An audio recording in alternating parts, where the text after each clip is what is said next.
नमस्कार। हम अपने बातचीत के क्रम में आज गोरखपुर में हैं। आप देख रहे हैं खबर है पक्की। हमारे साथ कुशीनगर जिले के फाइनगर क्षेत्र के कुचिया मठिया निवासी योगाचार्य धर्मेंद्र प्रजापति जी हैं, जो पिछले 1.5 सालों से गोरखपुर के विभिन्न पार्कों में निःशुल्क योग के माध्यम से योग संदेश देने का काम कर रहे हैं और स्वास्थ्य संबंधित कई सारी बीमारियों का इन्होंने ये समाधान भी करने का प्रयास कर रहे हैं। लोगों को जागरूक करने के क्रम में इनका जो काम होता है काफ़ी प्रेरणादायक है। हमने भी कई बार इनके साथ जाकर के खुद कई पार्कों में योग सीखने की कोशिश किया भी है।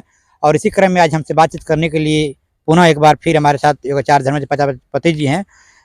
प्रजापति जी, सबसे पहले आपका बहुत बहुत धन्यवाद हमारे चैनल में। बहुत बहुत प्रणाम। पुनः आपके माध्यम से, खबर पक्के के माध्यम से मुझे एक बार और चांस मिला कि आपके माध्यम से उन सभी आपके श्रोताओं तक संदेश जाए कि ओम फिटनेस योग संस्थान किस तरह से कार्य गोरखपुर में कर रहा है।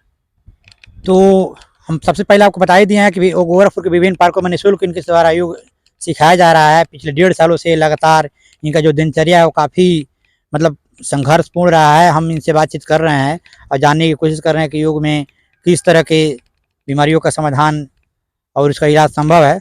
सबसे पहले तो आपकी जर्नी के बारे में मैं जानना चाहता हूँ कि आपकी जर्नी की शुरुआत थोड़ा सा संक्षिप्त में बताइए कि आपकी जर्नी की शुरुआत कैसे हुई। हमारी जर्नी योग की यात्रा जो हमारी है वो 2018 से शुरुआत हुआ। 4 दिन की क्लास परम पूज्य स्वामी रामदेव जी महाराज के सानिध्य में मैंने प्राप्त किया और वहाँ से जो ऊर्जा, जो लगन मैंने देखा उनके अंदर कि वास्तव में इस जीवन का उद्देश्य क्या है और क्या कैसे देना चाहिए। सिर्फ अर्थ और धन, काम, हम 2 चीज़ों को लेकर चल रहे हैं, लेकिन हमारे जो ग्रंथों में उल्लेख आता है धर्म, अर्थ, काम और मोक्ष, शायद हम उसको पालन नहीं कर पा रहे हैं। मुझे यहाँ वो चीज़ जानने का मौका मिला। आज वही ऊर्जा, लगन लेकर के मैं योग में स्वयं को पहले ढालने का प्रयास किया और ढाल करके आज यही ओम फिटनेस संस्थान के माध्यम से हज़ारों लोगों को गोरखपुर के में प्रतिदिन 7 से 8 पार्कों में निःशुल्क क्लास लगा करके उन्हें दिव्य भरा संदेश दिया जा रहा है। बीमारियाँ कोई भी हो उन्हें ठीक करने का कार्य किया जा रहा है। तो योग कराते हुए आपको कई सारी समस्याओं से का सामना भी करना पड़ता होगा। किस तरह की समस्याओं का से आपका सामना होता है? पहले मैं तो बता दूं कि हमारे संस्थान जो है निःशुल्क सेवा करती है निस्वार्थ भाव से। कैसे किसी से पैसे की डिमांड नहीं करती है। हाँ, संस्थान है तो चैरिटी है, चैरिटी के माध्यम से डिमांड किया जाता है कि आप लोग दान करना सीखें।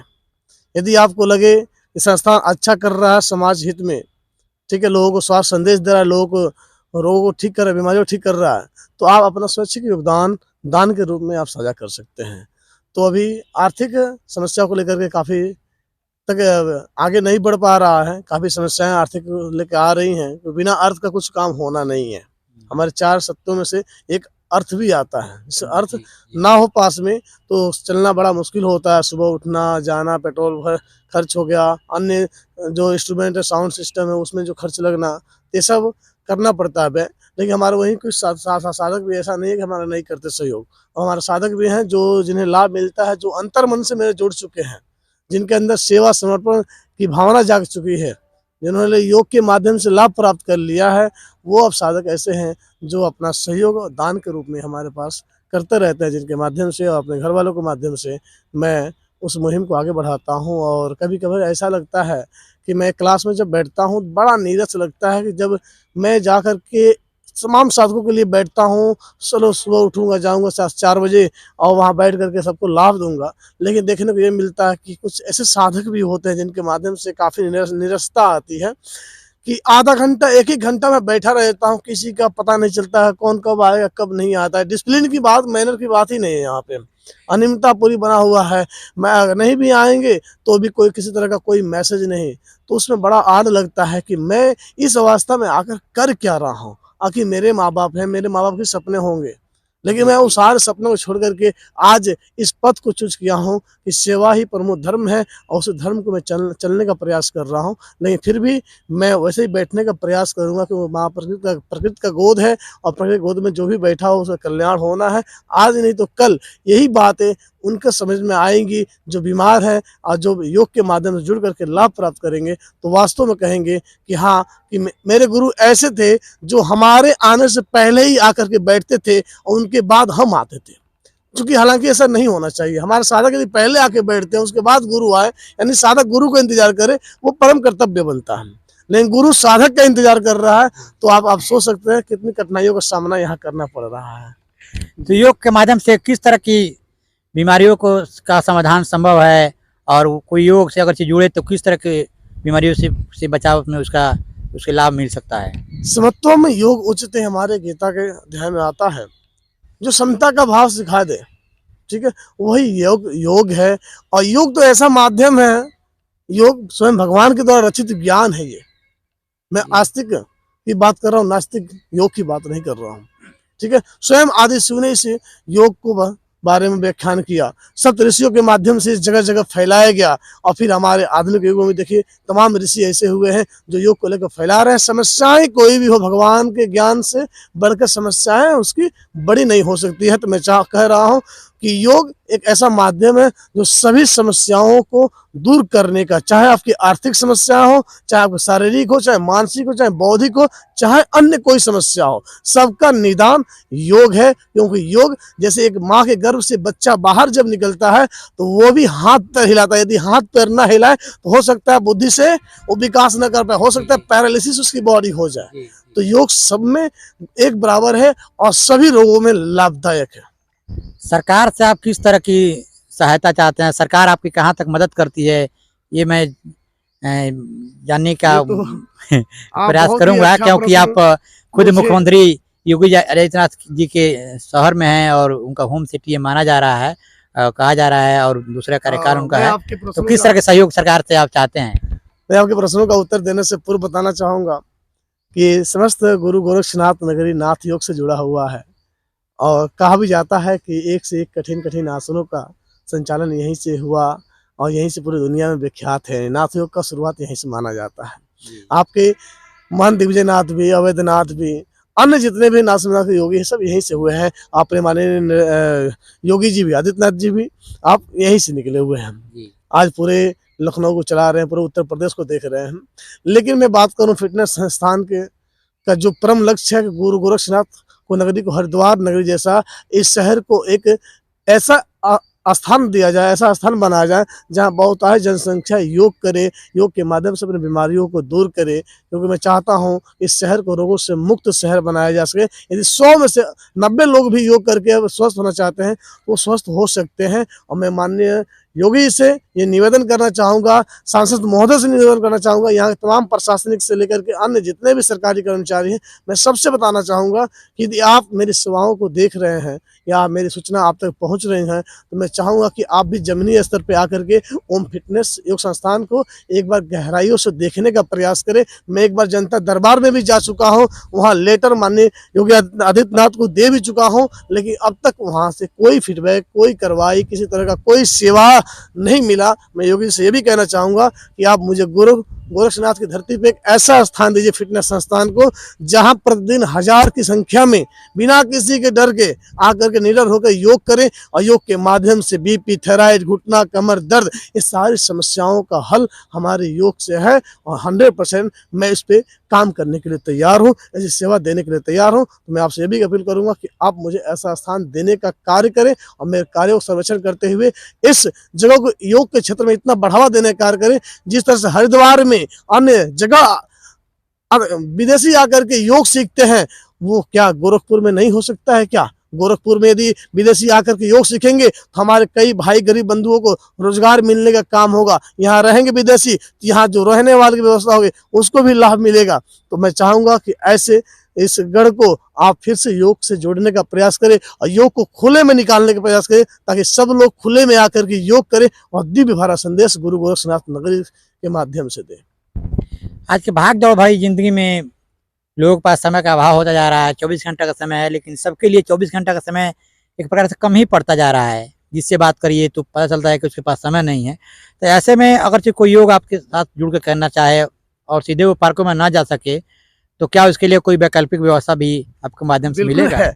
मेरे संस्थान तो ये कहता है, यदि आप ऑफलाइन क्लासेज नहीं कर पा रहे हैं और गोरखपुर में हैं, तो ओम फिटनेस संस्थान के साधकों के माध्यम से जिन्होंने लाभ प्राप्त कर लिया और लाभ प्राप्त करके खुद वो पार्कों में जाके सेवा देते हैं, मेरे साथ सेवा देते हैं, मैं चाह रहा हूँ उनको बुला करके आप योग क्लास घर पे कर ले। ये भी आप नहीं कर पाते हैं तो सोशल मीडिया प्लेटफॉर्म है, आप नंबर प्राप्त करें और वहाँ से ऑनलाइन क्लास से जुड़ करके आप लाभ लीजिए। समस्याएं कोई भी हो, आप जिस तरह से आप डॉक्टरी में जाते हैं एक दिन समय निकाल करके, आप महीने में एक दिन जरूर मुझसे मिलने आए, ओम फिटनेस संस्थान से मिलने आए और इसके बारे में जाने, और यहाँ से लाभ जो लेकर के आप पर डे 30 दिन आप ऑनलाइन क्लास से जुड़ करके जो लाभ लेना है आप बेशक लाभ लीजिए, 100% आपको लाभ मिलेगा। नंबर हमारा है 8601266286। ये नंबर आप जरूर सेव कर ले, कभी भी किसी के जीवन में काम आ सकता है। सुबह के 11 बजे से लेकर के 3 बजे तक आप कभी भी कॉल कर सकते हैं और इस पे आप निःशुल्क परामर्श भी ले सकते हैं। तो देख सकते हैं हम योगाचार्य धर्मेंद्र प्रजापति से बातचीत कर रहे हैं। आप भी योग के माध्यम से इनके साथ जुड़ना चाहें तो जुड़ सकते हैं। गोरखपुर पे कई पार्कों में ये ऑफलाइन क्लास खुद चलाते हैं, उसके बाद से ऑनलाइन क्लास भी, और इनके द्वारा जो सीखे हुए इनके योग साधक हैं वो भी सिखाने का काम कर रहे हैं, जैसे इनसे हमको जानकारी मिल रही है। योगाचार्य जी, योग और व्यायाम को लेकर के बहुत सारे लोगों में कन्फ्यूजन होता है, और मैं भी जहाँ तक अभी तक पढ़ा हूँ तो इसमें बहुत डिफरेंट मुझे भी खुद पता नहीं चल पाता है, लेकिन आपसे जानना चाहूँगा कि इसमें क्या अंतर है कि योग और व्यायाम। प्रदीप जी, आपने बचपन से देखा होगा कि सुबह लोग निकलते हैं, टहलते हैं, सैर करते हैं, सैर सपाटा करते हैं, ठीक है, जो सारी क्रियाएं एक व्यायाम की पद्धति में आती है। व्यायाम के माध्यम से हम सिर्फ अपने शरीर को ठीक रख सकते हैं जी, लेकिन उतना ठीक नहीं जितना होना चाहिए जी।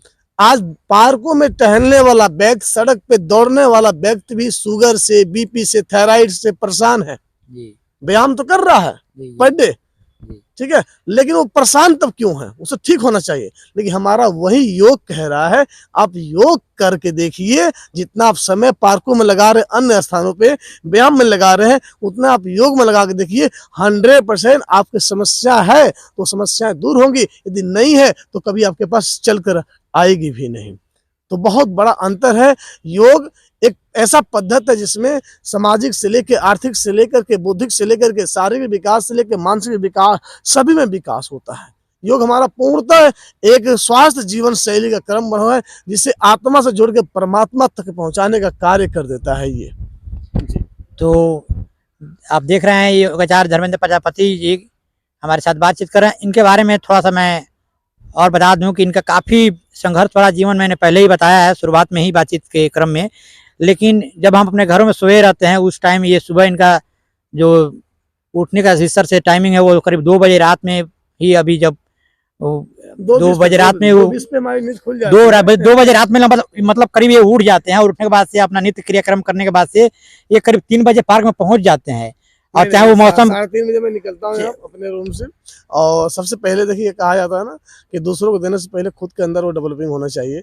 तो मैं 3:30 बजे इसलिए निकलता हूँ कि कुछ समय निकाल करके अपने लिए, सिर्फ अपने लिए प्रकृति के गोद में रहता हूँ, और वहाँ से बहुत कुछ सीखने को मिलता है। प्रकृति की जो हवाएं सुंदरता भरी है, सुबह का मनमोहक दृश्य जो होता है वो काफ़ी हमको यादाश्त के रूप में देने का कार्य करता है। तो सुबह मैं एक तरह से ध्यान, मेडिटेशन, साधना या स्वयं से बातें करता हूँ, उसके बाद ही अपने अगले क्लास को 4 बजे से ज्वाइन करता हूँ।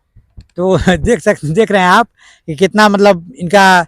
अब सबसे बड़ी बात यह है कि मैंने देखा है खुद इनको, चाहे गर्मी हो, जाड़ा हो, बरसात हो, इनका जो वो नित्य का जो अपना दिनचर्या है वो उसमें कभी प्रभावित नहीं होता है, वो कंटिन्यू जारी रहता है। बाकी आपसे बातचीत करने का आपने हमसे बातचीत किया, इसके लिए आपको धन्यवाद। आपको भी धन्यवाद, आभार देना चाहूँगा। जिस तरह से आप खबर पक्की के माध्यम से बार बार ओम फिटनेस संस्थान के संदेश को, निःशुल्क सेवा कार्य को आप अपने दर्शकों तक पहुंचाते हैं, मैं आशा उम्मीद करता हूं कि आपके संपर्क में जितने भी मीडिया बंधु हैं, पत्रकार बंधु हैं, वो भी आएँ, और वो भी जिस तरह से समाज में एक बेहतर सेवा कर रहे हैं, दिन रात दौड़ते रहते हैं। मैं देखता हूँ मीडिया वाले भाइयों को कुछ नहीं मिलता तब भी वो जाके कवरेज करते रहते हैं। मैं चाहूँगा कि आप भी इस एक राष्ट्रीय सेवा कार्य को, एक राष्ट्रीय मुहिम को एक सर्वोपरि स्थान पर ले जाने हेतु आप सभी को जरूर ये आए और यहाँ आकर के एक दिव्य भरा संदेश यहाँ से ले जा करके हमारे साधकों से मिले, वहाँ जो लाभ मिल रहा उस लाभ को आप शेयर करें। हो सकता है कि आपके भी आईडी से, आपके भी न्यूज़ चैनल्स के माध्यम से किसी बीमार का भला हो जाएगा, किसी का स्वास्थ्य सही हो जाएगा। आप थोड़ा आकलन कर सकते हैं, जिनके किडनी की समस्या, लीवर की समस्याएं हैं, उन्हें घर में क्या दिक्कत होती है, बच्चे कैसे परेशान होते हैं, पति कैसे परेशान होता है, यहाँ तक बिजनेस भी चौपट हो, यहाँ तक घर बारी बिक जाता है, ब्लड की जिन्हें कमी हो जाती है उनको क्या समस्याएं होती है। तो मैं चाहूँगा कि ऐसे पत्रकार मीडिया बंधु भी जो निःशुल्क सेवा कर रहे हैं, आप भी आकर के ओम फिटनेस संस्थान का कवरेज करें और एक दूसरे संदेश अपने माध्यम से पहुँचाने का प्रयास करें, योगी जी तक पहुँचाने का प्रयास करें। तो आपसे बातचीत करके बहुत अच्छा लगा, और हमारी खबर आपको कैसी लगी आप कमेंट बॉक्स में जाकर के जरूर हमें बताएं। कैमरामैन विवेक के साथ प्रदीप यादव, खबर है पक्की, गोरखपुर।